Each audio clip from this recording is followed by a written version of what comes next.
Graça e paz, amados. Vamos para mais um testemunho, né? Como eu disse, numa série onde estou compartilhando as experiências que o Senhor me fez viver.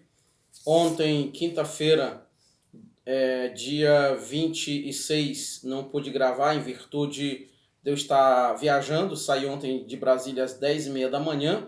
Cheguei às 4 horas da manhã aqui em São Paulo.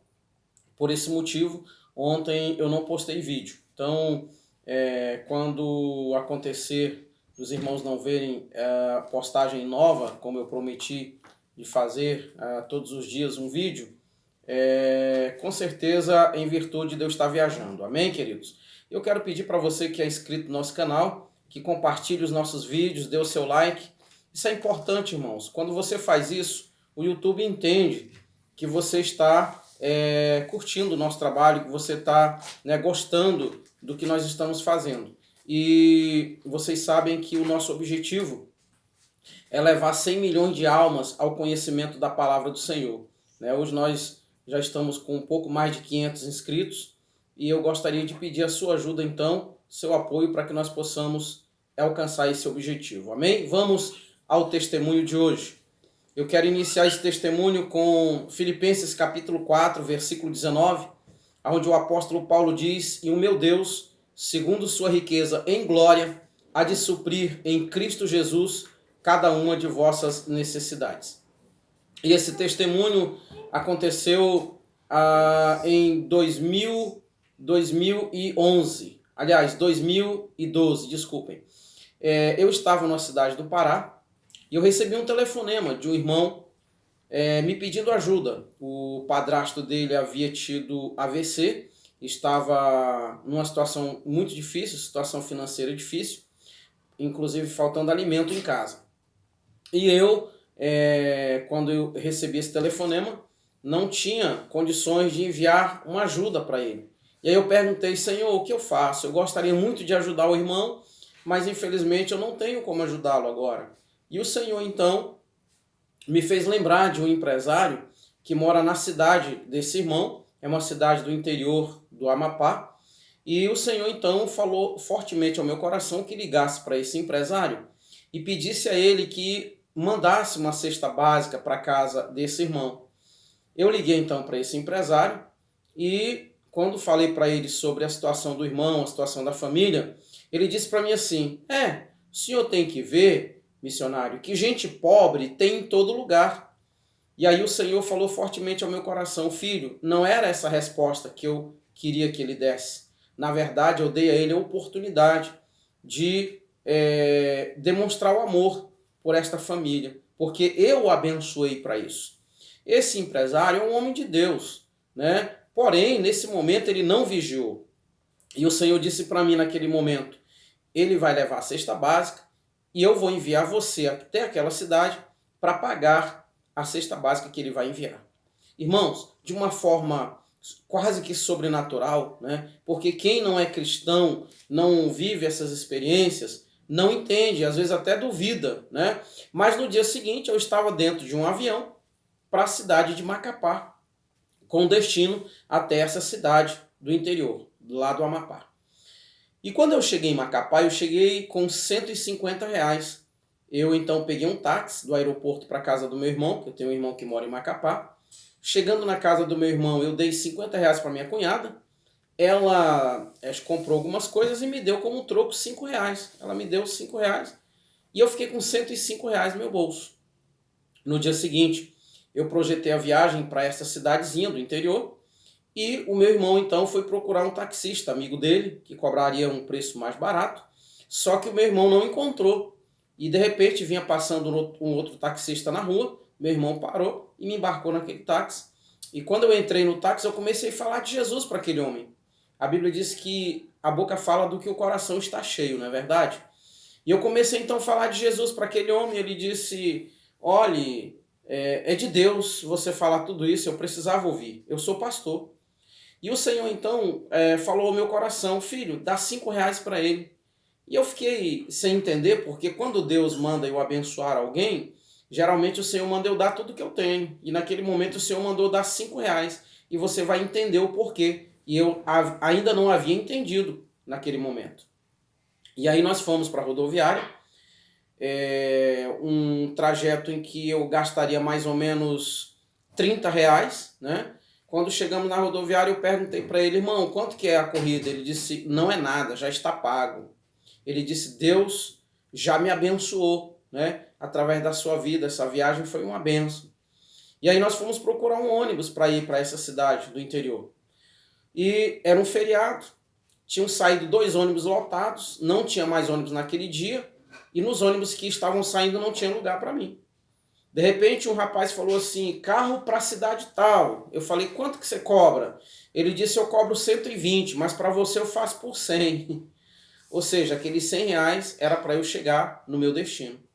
Chegando nessa cidadezinha lá do interior, um irmão me ligou e perguntou onde eu estava. Eu disse, eu acabei de chegar na sua cidade.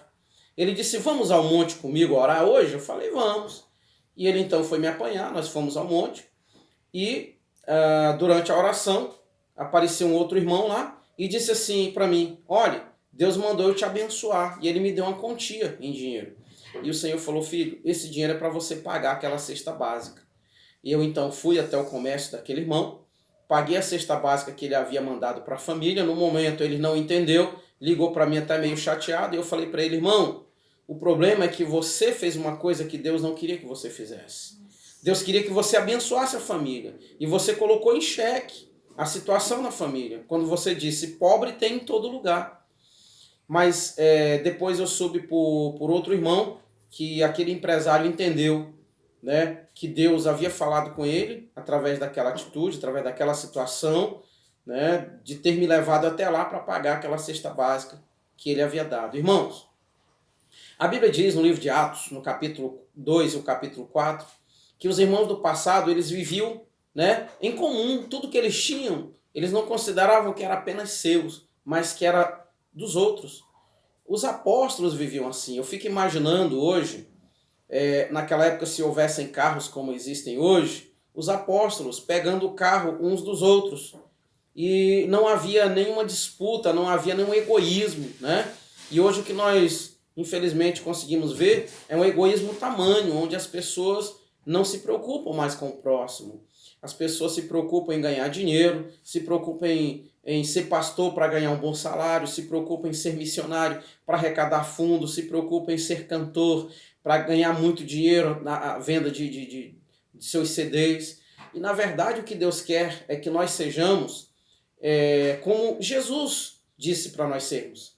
Que nós venhamos amar uns aos outros como Ele nos amou, né? Então tudo que nós temos não é nosso, é de Deus. E nós temos que entender que o Senhor cria situações para que nós venhamos entender, né? E entender a necessidade do nosso irmão e suprir as necessidades uns dos outros. Eu acho lindo quando Atos dos Apóstolos diz, né?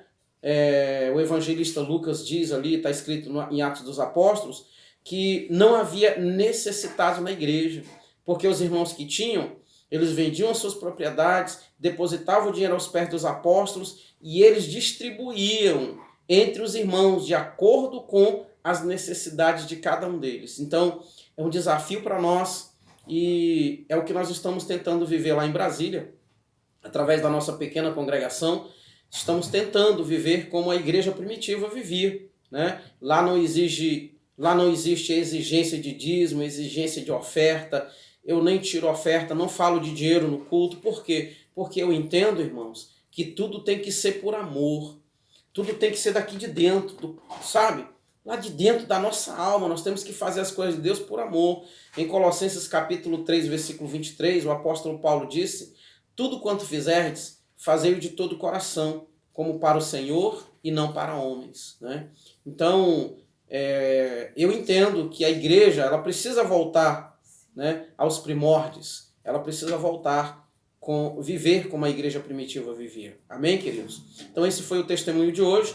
Amanhã nós estaremos postando um novo testemunho. E mais uma vez eu quero lembrar os irmãos que quando os irmãos não estiverem vendo o testemunho novo, certamente é porque eu vou estar viajando, né? Mas assim que possível eu vou estar postando. O meu intuito é postar um testemunho a cada dia, né? Mas como eu tenho viajado agora, então pode ser que em algum momento eu não tenha condições de gravar. Então, os irmãos, por favor, né? Eu peço a compreensão de cada um de vocês, amém? Eu quero orar agora com você. Então feche seus olhos, onde você estiver, ore comigo, compartilhe os nossos vídeos e nos ajude a levar 100 milhões de almas ao conhecimento da palavra de Deus. Se você que está assistindo esse vídeo, se você está afastado dos caminhos do Senhor, se você não está bem com Deus, aproveite e se reconcilie com o Senhor agora. Amém? Oremos ao Senhor. Querido e eterno Deus, Pai querido, em nome do Senhor Jesus, nós queremos te glorificar, queremos te exaltar, Senhor, por esse momento especial. Queremos te exaltar, Senhor, por esse momento maravilhoso. Pai querido, eu te apresento cada pessoa que vai estar assistindo este vídeo, Pai. Que o Senhor abençoe cada uma dessas pessoas. Que o Senhor possa abençoar, meu Pai, cada um dos inscritos nesse canal. Pai querido, cada pessoa que visita esse canal. Pai, que cada pessoa possa nos ajudar, Senhor, a alcançar 100 milhões de almas para o Senhor. Pai querido, em nome de Jesus, eu oro, Senhor, pelo culto de logo mais. Estaremos realizando, Senhor, logo mais às 18 horas. Que o Senhor possa, meu Deus, derramar sobre nós a tua graça, a tua misericórdia. Que o Senhor nos dê, Senhor, a cada dia o entendimento, Senhor, da tua palavra. Pai querido, nós te louvamos e nós te agradecemos em o nome do Senhor Jesus. Amém. Queridos, que Deus nos abençoe. Que o Senhor Jesus seja glorificado e exaltado para todos sempre. Amém e amém. Glória a Deus.